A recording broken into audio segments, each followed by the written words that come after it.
Hey guys, real quick, before we get into it, do us a favor and subscribe to our channel. That way, you don't miss out on any of the tea. Thanks. Welcome to the new year. Welcome, We are back. Charles. Here's to Pelican Briefs 2026. To 2026. I'm excited. How are you doing? Same. We have a lot to talk about. Great. I mean, there's no shortage of issues. So much to discuss. to talk about. New year, new mayor, new us. New year, new mayor, new us. So very, very exciting things to get into. And our plan for this year is going to be the same as what we did last year, but right? better. We are staying on top of what's going on in New Orleans, staying on top of what's going on across Louisiana. We're talking about higher education. We are going to talk about secondary and primary education. And what are we chatting about today? So today, for our first topic for 2026 is something that we were talking about last year, but now we're in it. Yeah. New Orleans has a new mayor. So Helena Moreno is the 63rd mayor? 64th? 60. I remember seeing that. I think it's 63rd. 63rd, yeah. Mayor of New Orleans. And we're like 3 weeks in, I think, into her mayorship. Yeah. So we're going to dedicate an episode to kind of where we are right now, what we're coming off of. It's still early days. But we can kind of talk about politicians call it, not politicians, like political pundits call it the honeymoon period, right? Yeah. Which is really interesting to me. So the honeymoon period is, roughly politicians are given, 6 to 10 months of like a grace period. Yeah. Whereby whether it's a mayor or a governor or a president, they're kind of given this, leeway to like, we understand you're coming off of an old administration and, but once you hit like 10 months, it's like, all right, now it's yours, right? So she's in the very early stages of the honeymoon period right now. So there hasn't been much yet that she's done per se. But let's kind of start off with, where we are right now, actually. Yeah, I mean, kind of what is she inheriting? What's she coming into? And what are some of the things that out the gate she has already sort of promised or plans she's laid out? Yeah, you want to start with me? Oh, well, I can jump in. Yeah, jump in, girl. Let's talk about the budget deficit. Okay, so we're starting with the inheritance. So what does she inherit? Things that she's inherited. So I would say some of the like really big things that she has inherited that people have consistently complained about, been concerned about, the budget deficit, which is something that was, a big point of contention in sort of the sunset of the previous administration. We know that one of the last things that Mayor Cantrell did while she was still in office was to veto the budget that was proposed. I would say the other big thing, right, has been public works, public safety. Yes. Repair of streetlights, repair of potholes, repair of streets. Those, I think, are kind of like the sort of two glaring things. Absolutely. That were huge pain points, among many pain points, but huge pain points sort of in the tail end of the previous administration. And I think the two areas that are being highlighted the most as we look at these early days of the new administration, because they're essentially low-hanging fruit in the sense that the city has to have a budget, right? Have to have a solution there. We have to do something. We have to move forward. And sort of one of the biggest roadblocks was the current mayor or the previous mayor. And so now that she's out of the way, how are we moving forward from a budgetary standpoint? And the next thing is the public works piece, right? That it's really easy to have yourself endeared to the constituents if you go and fix their streets, and so I think those are kind of two things that. And they're interrelated. The budget relates to her ability to do what she wants to do with infrastructure. So, one of the issues with public works has been that it's severely understaffed, right? And so, one of her aims is to staff that back up. We've been using contractors in the city to fulfill many of those roles. And so as we're moving into this administration, I know that's one of the things she has been looking at. I spend a lot of time in downtown New Orleans, and I can say that like, even just in a few weeks, it feels like there's been a change. Really? Major intersections that have had lights out for like weeks, months. Really? You're seeing that like, okay, like there's actually some work happening. oh, that light at Julian magazine that's been out Give me forever. some examples that you've seen since January that have I would actually say been fixed. the biggest, I did not know this. The two biggest things that I have seen that made me go, oh, whoa, okay. something different is happening here. The light at Julian magazine has been out for I can see, yes. ever and been an absolute mess. It's a pretty busy intersection. And so to finally see that fixed, I was like, okay. Wow, okay. Something has happened here. The other thing is actually not streetlights. So one of the issues we have here in New Orleans is drivers do not stop at crosswalks. Yes. And it's very unsafe. Stoptional, I call it. It's very unsafe for pedestrians. And whether it's approaching a red light and like blocking a crosswalk, or even just crosswalks on streets where they've put all the little signs that say it's state law, you have to stop for pedestrians, and nobody stops. And one of the things that I actually noticed yesterday is a constable at a crosswalk on Magazine Street making cars stop.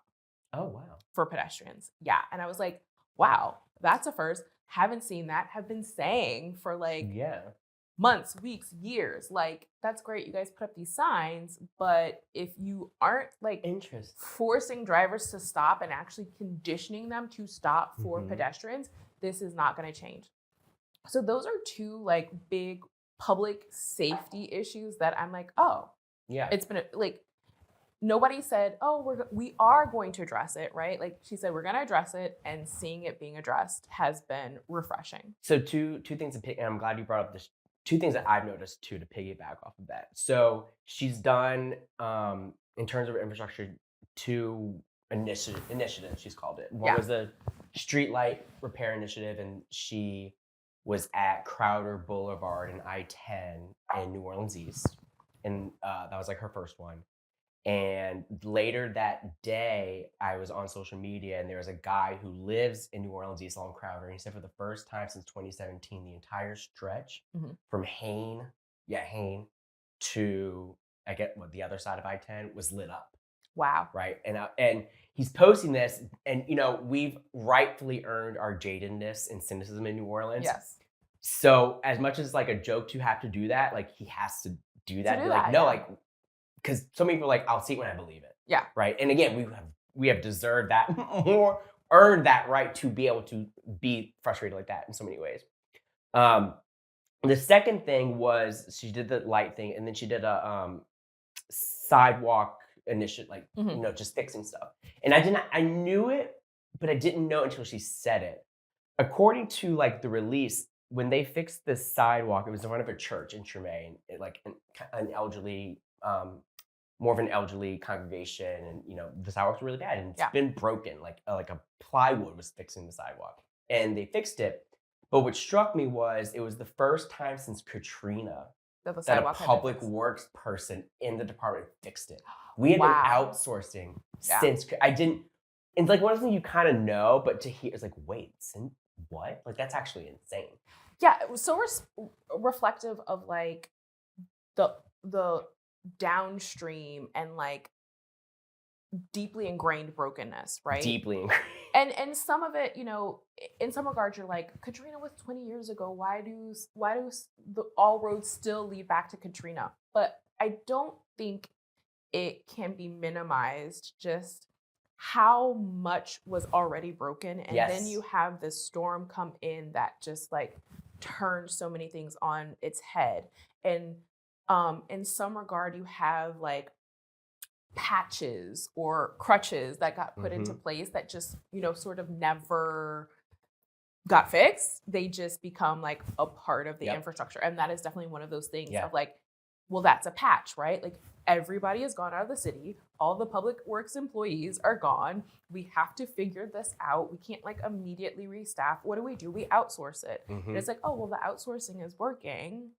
We don't really have a plan for insourcing, so we just keep outsourcing. And 20 years later, this is what that looks like, right? This patchwork of contractors who are doing things, and it's taking time to get things repaired because you're working with someone that came from out of state. Yeah. Or, you have a vendor who's not keen on doing the work because you haven't been paying the invoices, and so it just kind of snowballs in a different way. So The other thing, and your comment about like the streets downtown, something I've been noticing since this, and again, we're so used to the badness that we have to like, is it actually improved? Like we Yeah. kind of question it. I just moved to Treme, right? I've been noticing since the past 3 weeks because she used Treme as the announcement for initiative, and I walk a lot every evening, right, throughout the neighborhood. I have noticed, and again, I don't know if I'm just now seeing it or if it's actually what's happening. There's been a lot of like chunks of the street Mhm. that have actually been, they're newly paved and they're smooth. Yeah. And I'm seeing that everywhere in a way that I haven't seen. And I'm like, is that part of this? In the same way that is the stuff happening down? Like, Yeah. I don't know what How that much of differentiating it is and I new want someone to quantify it. I administration? want to see exactly Yeah. like, is Versus this things that were already in correct? progress that are just getting Which leads completed to and now my you're noticing them. question. Cool, she has these things happening. Is this going to be sustained? Right. Yeah. So I don't know.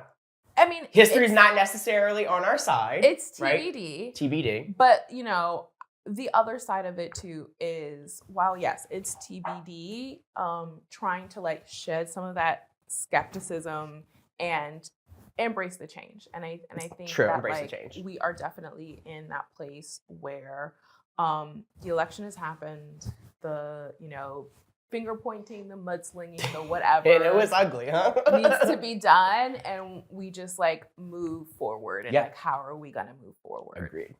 So those have been kind of the two big ones. Other than that, there's been I don't know to the extent you've been following it, but there are two controversies, I guess, that have happened. One was concerning paying DJs Yes, for Mardi Gras. And then the second one was, and I'm still formulating my thoughts on this because I'm not quite understanding what's happening, is the dismantling of the Office of Sustainability and Resiliency, right?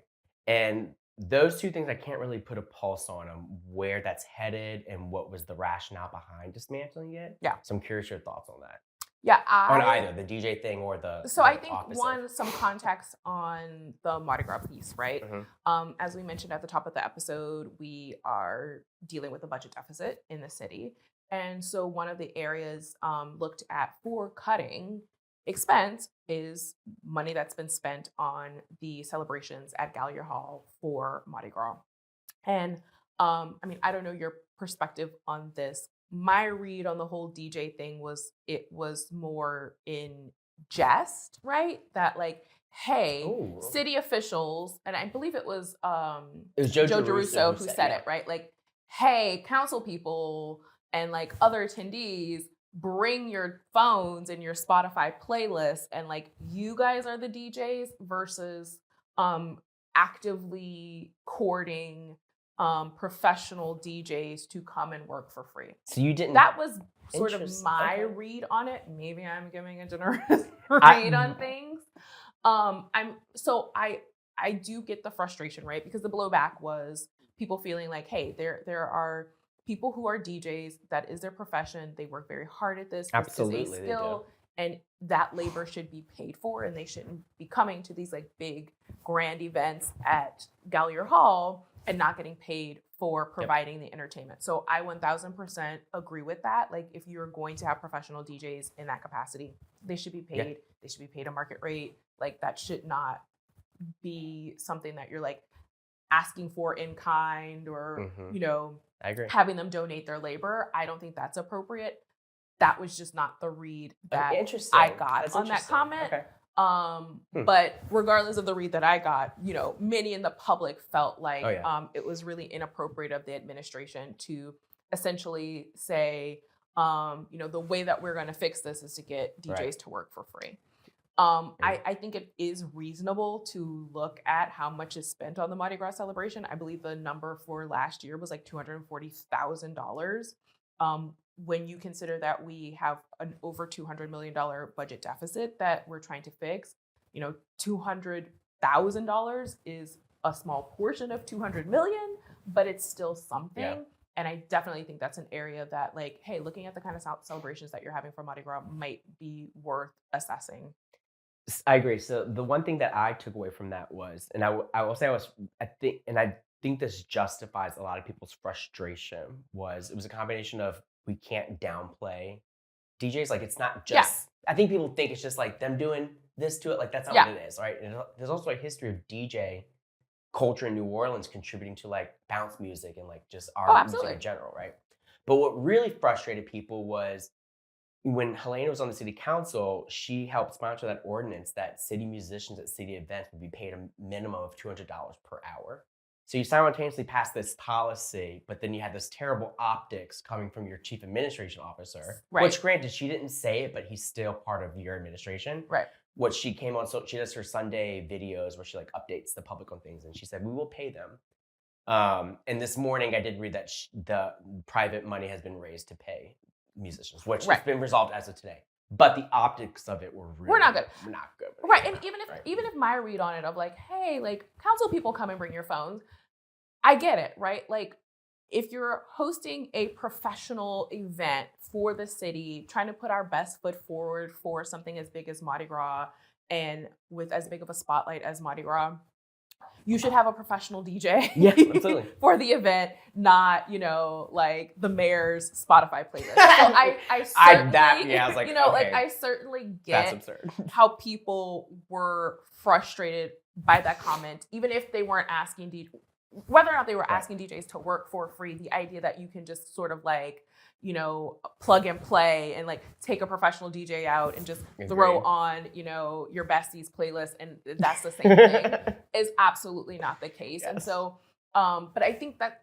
the resolution also speaks volumes to, how are we looking at other city benefactors that can fund some of these sorts of things, right? Like what are the resources that we can lean on and utilize from a private standpoint?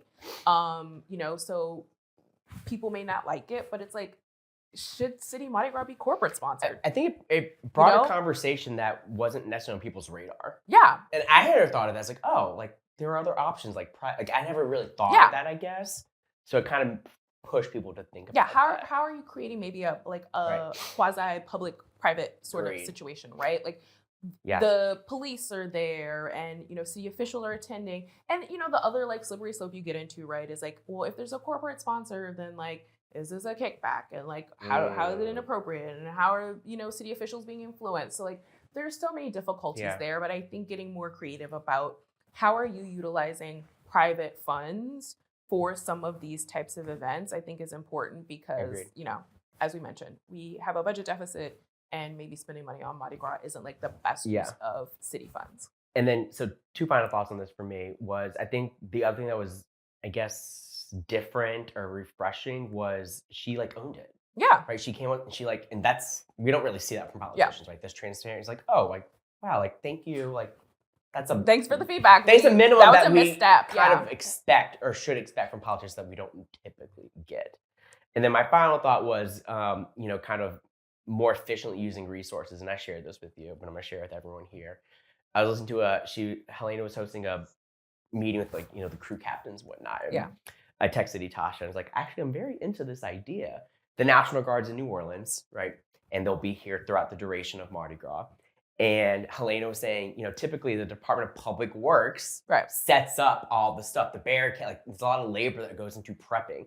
She was like, they should probably be doing streets and sidewalks. I'm gonna make the National Guard do it. It's like, I am not against that idea. Like great. If they're gonna be here, put them to work. Yeah, and to your point, when she was meeting with the crews, one of the things that came up is, okay, should the crews be pooling funds and, paying for some of this entertainment and stuff? So I think, the great thing about the honeymoon period is, for the most part, people seem to be in pretty agreeable moods right now, right? Yeah. And sort of talking things through and trying to work things out. And I do think it speaks to her and her administration taking ownership in some of these missteps and really trying to, I think, take a maybe different approach than what we've seen with, at least in the later days of the last administration, of how you're interacting with other stakeholders within the city. So it feels very hopeful. I mean, it is very, very early days. Like we're not even 30 days. Very early days. Yet. But overall, what I can say is, unlike that feeling you have with most politicians of, hey, you won this election, promising X, Y, and Z, and now you're in here and like none of that is happening. I think some of the things that she's been really explicit about addressing immediately is happening. Yeah. And you know, as always, we'll definitely be Keep keeping an following, eye right? on everything. We love following. accountability on politicians. Absolutely. Are you doing what you're We doing? will be following it. Right. We will be making our list and checking it. Because the moment you twice. slip up, that's it. That's when I Right, turn it's into a over. monster. Nah, you're not doing it. Well- Yeah, so I'm hopeful. We'll see. Continue following, right?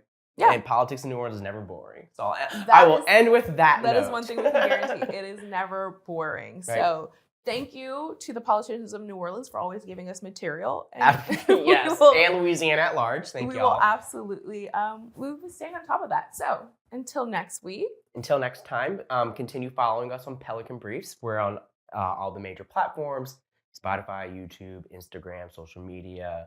We're pushing the content out. As you notice, more frequent material coming out, shorter segments to kind of keep your attention, and recurring topics, new topics. We always want your feedback. So if there's something you're interested in us talking about, we definitely read the emails, we read the comments, we incorporate that into our structure of how we want to proceed with the podcast. So we welcome everything you want to say, and we very much appreciate y'all joining us. So thank you. Thank you. And be sure to check out our Patreon if you want to get these episodes early or get our weekly news digest. That is the place to get those. And we will see you next week. Pelican Bye. Briefs in the streets. Bye. Thank you for tuning in to this week's episode of Pelican Briefs. If you haven't already, go ahead and hit that subscribe button. If you are loving the show, you can help us keep the conversation going by supporting us on Patreon. Your contribution on Patreon ensures we can continue producing quality content you love. Click the link in the description to become a patron today. Until next time, this is Pelican Briefs.